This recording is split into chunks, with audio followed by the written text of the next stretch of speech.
c'est à travers les dimensions imposées que l'être perçoit les choses et se perçoit lui-même. Transcender ces premières dimensions le place dans d'autres.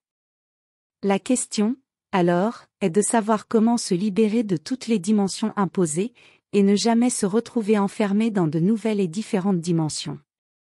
Être et exister dans la manifestation répondent à cette question. L'être est infini et éternel, mais lorsqu'il est dans la manifestation, il est fini et temporaire. Être, en répondant à la question du dramaturge, est le seul chemin qui libère et donne autonomie à l'être. Comme l'être est la réponse, il semble évident que le trouver n'est plus un secret, mais bien le seul chemin. Cependant, l'être n'est pas seulement la réponse, il est la seule raison de l'existence de toute chose. Le livre dit qu'il faut permettre au regard de faire son travail. La réponse, donc, à ce qui existe au-delà de l'éternité et de l'infini, n'est qu'une seule.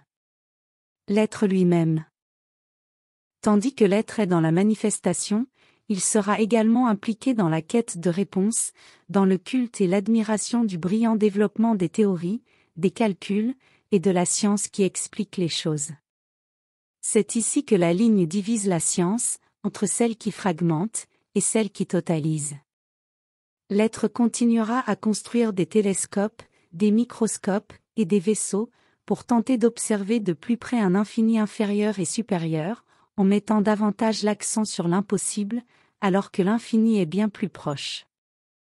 Tout ce que fait la science, c'est découvrir et expliquer ce qui est déjà en l'être. Alors, pourquoi ne pas privilégier la science qui totalise ? Dans l'univers créé, une seule chose a du sens, l'existence de l'être. Les figures de l'infini et de l'éternité de l'univers, ainsi que la quête de la compréhension de cette éternité et de cet infini, masquent l'existence de l'être. Regarder uniquement vers l'extérieur, dans une tentative de comprendre l'univers créé, éloigne l'être de lui-même et de la compréhension de l'univers créé. L'être est dans l'équation qui provoque toute conséquence. Toute chose créée est le résultat d'un travail pour la faire exister. Ce travail n'a pas besoin d'être défait, mais il peut l'être.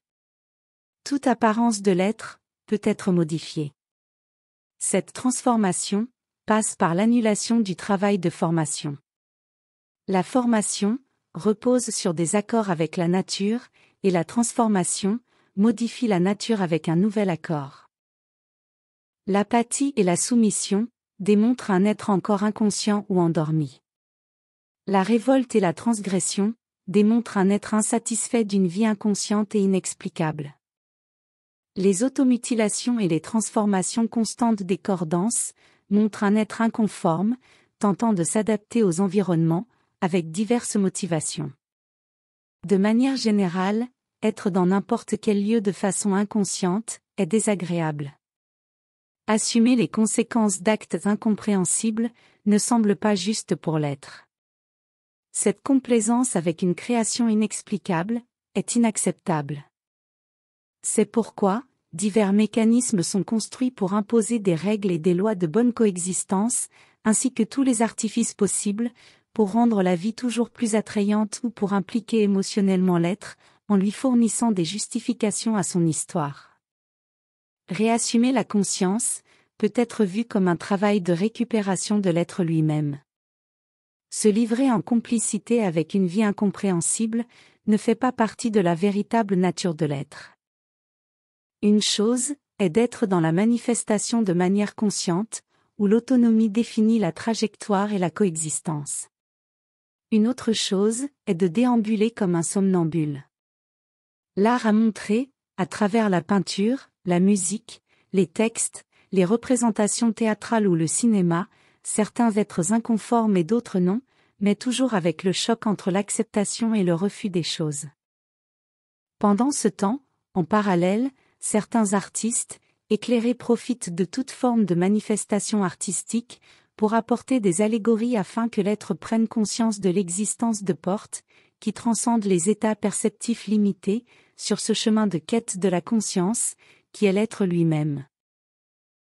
La culture fait peur, mais l'intelligence effraie encore plus, et toutes deux soutiendront chaque côté de la bataille de l'être avec lui-même.